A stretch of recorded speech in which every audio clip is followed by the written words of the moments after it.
Have you ever prayed for something and nothing changed? Not something small, something that really mattered to you.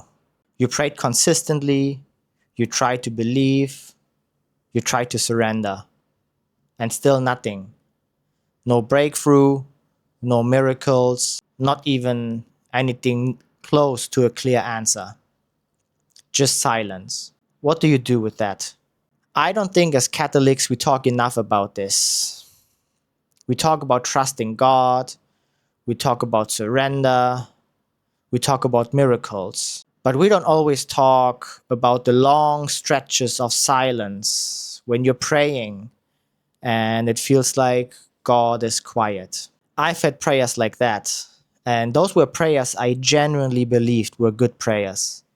Prayers for change in my life, prayers for clarity, prayers to overcome sins, prayers for stability in my life, and maybe even prayers for love.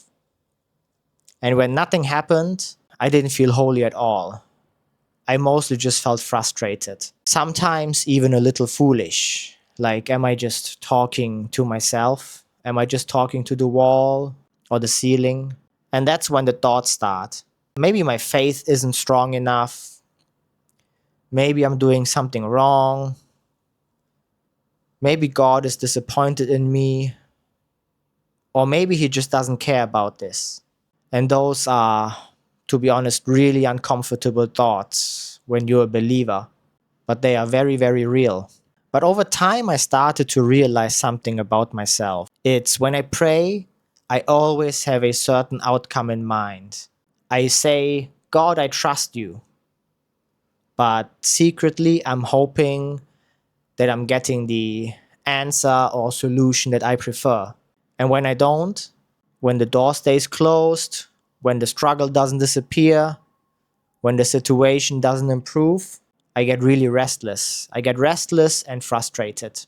And when that happens, I usually start to try to fix everything myself. I start to overthink.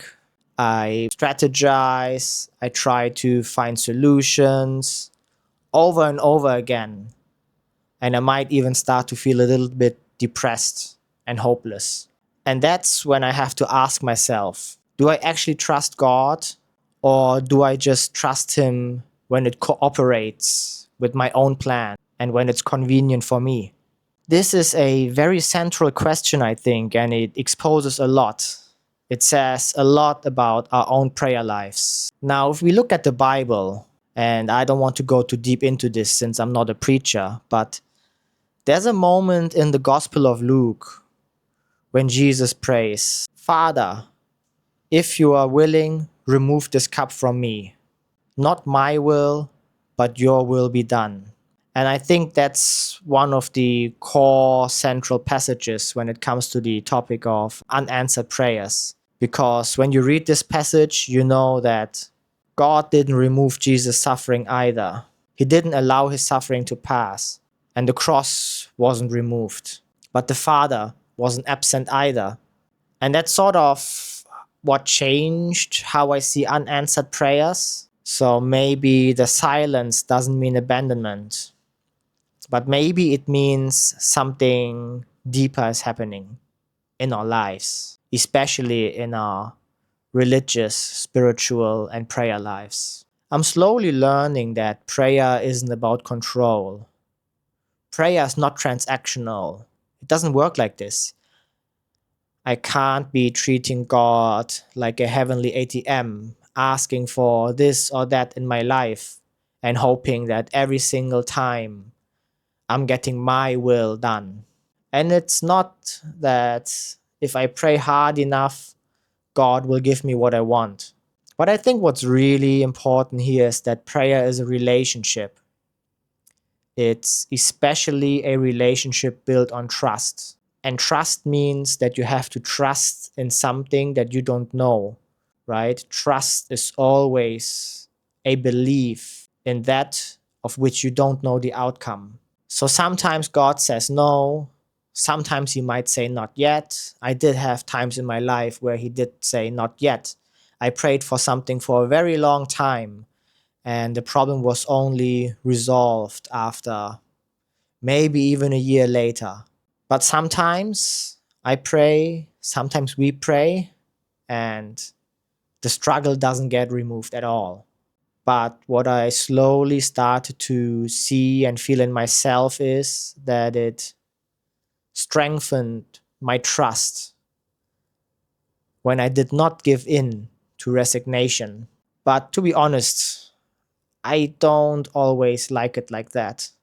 Of course, like most of you, I would prefer the miracle, I would prefer clarity, and I would prefer comfort. I would prefer everything as a believer, as a child of God, that everything is easy and life just goes on without any troubles. But that also means that growth doesn't happen. If we're not being challenged in our trust and our relationship with God, then we won't grow in our belief, in our faith. Now, here's the part that I'm still struggling with. Would I still pray to God if I never got the outcome I wanted? Would I still love Him if nothing ever changed? Would I stay with Him? Would I still go to church? Would I still go to confession? Would I still try to work on myself to become more Christ-like? These are really tough questions, but I think that's also where and when faith becomes real. It becomes the most real when everything does not work out the way we want it to. And the Christian life is not easy.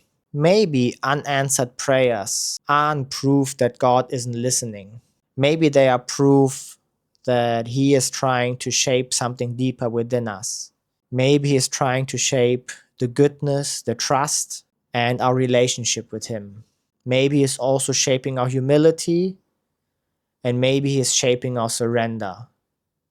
And I think in most cases, it's our surrender, our full surrender to His will. And that's still something I'm learning up until this day. I'm still learning to say, Your will be done and not my will be done. And to actually mean it, to truly, deeply, and honestly feel it inside of me and in my relationship with God. And maybe becoming a saint isn't about getting all your prayers answered. Maybe it's about staying with God when they don't.